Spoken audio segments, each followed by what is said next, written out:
So this is the graphic designer, somebody who's a calligrapher who is an expert, designer of letters and understands the typefaces and the possibilities, was asked to make a statement for an advertisement for a company. I think this was in the case of Apple, probably, from what I recall, and came up with this idea of hello again, and then you have to decide, well, what kind of font you would use, what kind of what's called typeface, the face of the letter and he essentially designed this object that you see on the wall, which is made out of pieces of, each one is a letter, but each one has a very specific form, not only because in the language it has a certain form, but because of the particular image of the face of a letter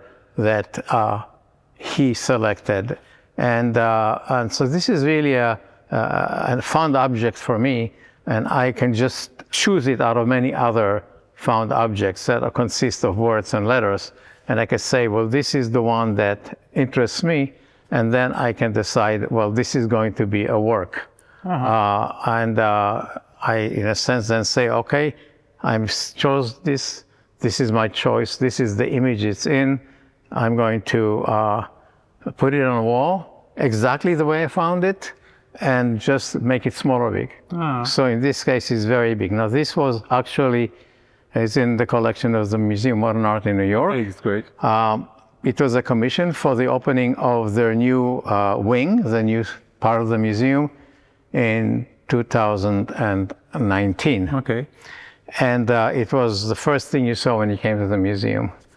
And so, again, you have a kind of an aggregate of letters, shapes, and forms that together make an image.